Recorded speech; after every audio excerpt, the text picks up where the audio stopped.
You spin out on them, you go out of the track. It's pretty scary, but then you're able to brake at the same time. Tire punctures, a really common thing. Broken drive shafts, really common thing on especially this car. Drive shaft is where differential, so connects basically to rear tires. And with the Ginetta and with Seat Leon, as it had a lot of power, it's really common. So you break the drive shafts, you have to arrive to the pit lane. It happened to us in 2018 when a colleague of mine was completing one of the last runs on 24 hour. It was 7 in the morning, and we were leading the category, and we broke a drive shaft, and we were lucky that it was in the last sector, which is downhill mostly in Barcelona.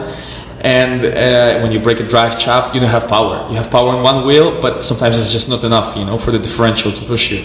And he had to roll, I would say, to pit lane, and we had to repair it in 5-6 minutes quickly, entering into the car, putting it up, taking out the rims, and repairing the drive shafts, changing it. And we were lucky the differential was intact still, because if you break the differential, it's 30 minutes job, and that's why the endurance race, you never know what will happen. And but accidents, for God's sake, they didn't happen to me. And how for example, how is it possible that it breaks? It just breaks because of too much tension, or what is the reason for this kind of failures? So in the endurance race, you always have to be careful where you're going, especially if you take the curbs, because if you take the curbs constantly for 6 hours, a car gets affected. People that don't know what curbs is basically these things that you see there, the pianos we call them, the white and red things. So sometimes, depends on track, sometimes they are really, you cannot even take them because they are either too big or either too aggressive. In Barcelona, you could take them, but if you, for example, the chicane, penultimate corner, who knows the Barcelona track, though there is chicane since 2007, and if you always constantly take big curbs there, you can damage your car. Anything, suspension, alignment, wheel alignment, then drive shafts, and you always have to think that you have 2 hours to go, then you have, I would say, 22 hours of different people that have to drive this car. And this is long term, looking. In sprint race, you go crazy. Of course, you do whatever you want. You have 10 laps, 15 laps, 25 laps to really finish the race, and then that's it. You have to rebuild the car, kind of. Budgeting in racing, I mean, you touched on it before. It's obviously super expensive. How much about Formula One is money? I mean, is it really a sport where a talent can shine, or is it required to have like a big sponsor to be successful in the sport?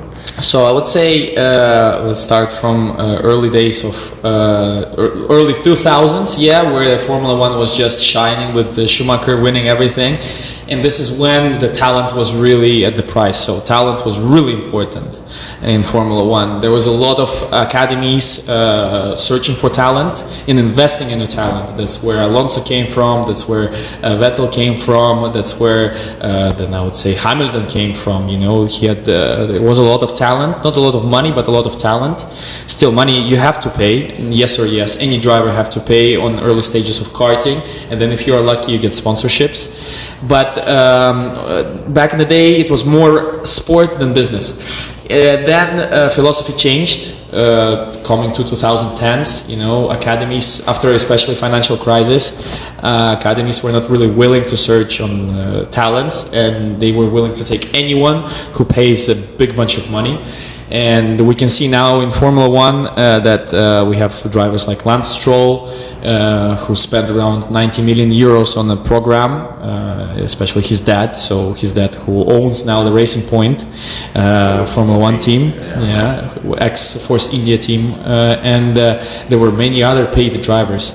Of course, paid drivers were a popular technique even in 2000s, but it was not a long-term drive.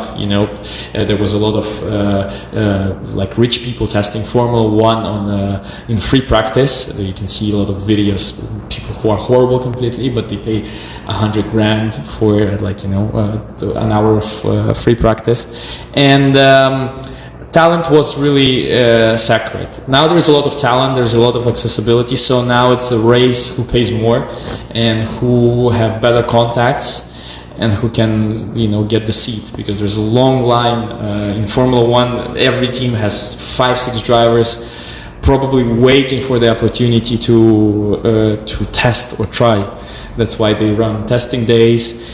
And Formula One can be anything. Daniil Kvyat in 2013, from some info sources, it says that he actually bought the seat in Toro Rosso for 40 million euros.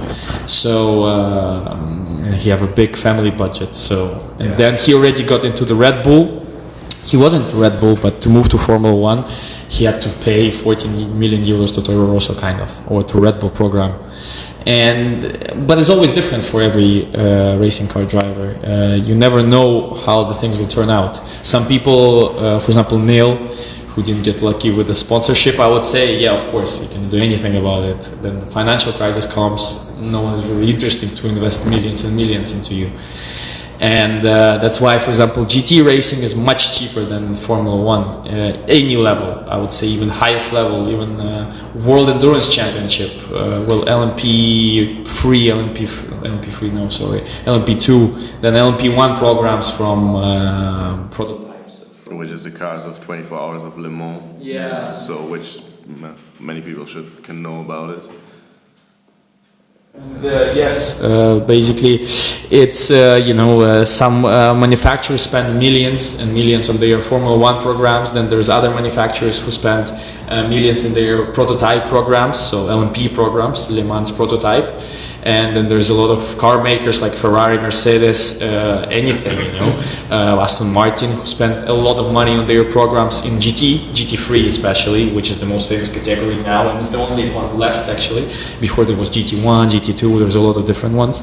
Now there is GT3, GT4, and the GT5 championships. And I reached to this day GT4, and I quite settled down there because GT3 is a big leap. It's much more power and much more aerodynamics, and there's much more money. The car is much more expensive to maintain and much more expensive to race. The tires, everything. Do race car drivers, especially when you go super high to the formulas, is it a business or is it just a fun sport? I mean, you're talking about 90 million for a seat. You're talking about 40 million. I mean, I don't know the prize money, but is it actually like, can people live from that, or? Yeah, that depends who you are and how you make your way. So let's, for example, take an example of Lewis Hamilton, who came to Formula One 2007, won his titled World Championship in 2008, and then continued onward with McLaren and then switched to Mercedes. And Alonso, for example, who was in Minardi in 2001, was paying, did really good results, jumped to Renault and won 2 world championships. And of course he became one of the most recognized drivers on a salary, then you get a salary and Lewis Hamilton have a salary. Before you don't, you come to Formula One, you're on a test period for 2-3 years, depends on your result. So you pay a lot of money, you don't get nothing back, and that's what happens in racing. I mean, or either you're a factory driver, this is on salary, that's what they do in GT3 racing, Le Mans prototype racing, GT4, there's factory drivers who develop the cars, race for the teams or race for the manufacturers' teams, and they get a salary, and that's it basically. Or you're a driver that comes there, you pay, you race, then probably you become a factory driver, then probably you have a salary. But really on a usual level, and a level like where most people are, they come, they pay, they leave, that's it. They don't get anything back. Except the fun, of course. Except the fun, of course. Yeah. But I would never say that racing is a fun sport. You could never take it as a fun. Yeah, there's a lot of paying drivers who are 60 years old, 50 years old, have a lot of money, have nothing to do. And of course, business have to leave on something, you know, especially racing.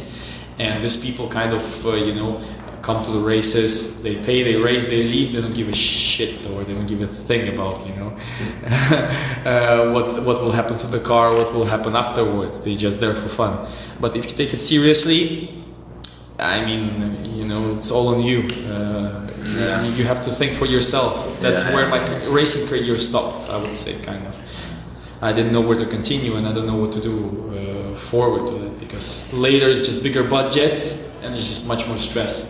So now the budget for the GT4 will be higher, or you didn't see the point of going to GT3 where the budgets are much higher probably than GT4, or why? I would say that the budget for GT4 stays the same, of course, always. It's not that it grows every year, you know. It stays the same. The thing is that I completed 3 years of GT4 on national level, and I wouldn't say it's a really high level. It's the average level, you know. There is some cars, but it's not, that's European Championship, you know. And then you have to move to Europe, European Championship, and that's where the money, you know, it gets really expensive there. It gets really expensive, double, triple the budget, and you know, neither my family could afford it because I didn't have much sponsors, and so my family was paying for me. I had small sponsors, but never big ones, and I never reached to the point where I actually like had money to properly, I would say, complete the European Championship or jump to a higher category, I would say.